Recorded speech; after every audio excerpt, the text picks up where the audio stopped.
ఉమ్మడి ఆదిలాబాద్ జిల్లా వ్యాప్తంగా చలి తీవ్రత పెరుగుతుంది. చలి తీవ్రత రోజు రోజు పెరుగుతున్న పరిస్థితి కనబడుతుంది. ముఖ్యంగా ఏజెన్సీ ప్రాంతమైనటువంటి కెరమెరి, తిర్యాని, దీంతోపాటు మంగి ప్రాంతంలో అత్యల్ప ఉష్ణోగ్రత నమోదైన పరిస్థితి. ఉష్ణోగ్రతలు రోజు రోజు పడిపోతున్న పరిస్థితి కనబడుతుంది. అయితే తిర్యాని మండలం గిన్నెదరి ప్రాంతంలో 5 డిగ్రీలకు ఉష్ణోగ్రత నమోదైన పరిస్థితి. 5 డిగ్రీల గరిష్ట ఉష్ణోగ్రత నమోదైంది. రోజు రోజుకు ఏజెన్సీలో ఉష్ణోగ్రతలు పడిపోతున్న పరిస్థితి కనబడుతుంది. పొగమంచు హైవే రోడ్లు కావచ్చు, నేషనల్ హైవేలకు కమ్ముతున్న పరిస్థితి కనబడుతుంది. 8 అయితే తప్ప వాహనాలు కూడా బయటికి వెళ్ళలేని పరిస్థితి, కొంత ఇబ్బంది పడుతున్న పరిస్థితి కనబడుతుంది. పొగమంచు ద్వారా రైతులు కూడా ఇబ్బంది పడుతున్నారు. వరి ధాన్యంలో మైచర్ రాక ఇబ్బంది పడుతున్న పరిస్థితి జిల్లా వ్యాప్తంగా కనబడుతుంది. దీంతోపాటు ప్రధాన ప్రాంతాల్లో, ఏజెన్సీ ప్రాంతాల్లో కోటపల్లి, వేమనపల్లి, నీలువాయి, కౌటాల, బెజ్జూర్, దాయిగాంతో పాటు సిర్పూర్యు, జైనూర్ లాంటి ప్రాంతాల్లో కూడా చలి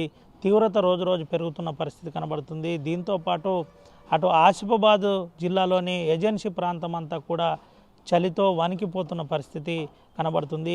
నెగడ్లు పెట్టుకొని చలిమంటలు కాగుతున్న పరిస్థితి కనబడుతుంది. దీంతో పాటు నగరాల్లో కూడా నెగడ్లు పెట్టుకొని చలిమంటలు కాగుతున్న పరిస్థితి మనం ప్రత్యక్షంగా చూడొచ్చు. ఇటు నిర్మల్ జిల్లాలో కూడా చలి తీవ్రత పెరుగుతుందని చెబుతున్నారు. తాంసీ, తలమడుగుతో పాటు పెంబి లాంటి ప్రాంతాల్లో, కడెం లాంటి ప్రాంతాల్లో ఉష్ణోగ్రతలు రోజు రోజు పడిపోతున్నాయని చెబుతున్న పరిస్థితి. అటు ఆదిలాబాద్లో జైనత్ లాంటి ప్రాంతాల్లో కూడా ఉష్ణోగ్రతలు అధికంగా నమోదవుతున్న పరిస్థితి కనబడుతుంది. అయితే అధికారులు మఫ్లర్లు, దీంతోపాటు వెచ్చటి దుప్పట్లతో పాటు ప్రధాన జాగ్రత్తలు తీసుకోవాలి. అత్యవసరం ఉంటే తప్ప శ్వాసకోశ వ్యాధులు ఉన్నవారు బయటికి వెళ్ళొద్దు, చలిలో బయటికి వెళ్ళొద్దని చెబుతున్న పరిస్థితి కనబడుతుంది. దీర్ఘకాలిక వ్యాధులు ఉన్నవారు అప్రమత్తంగా ఉండాలి.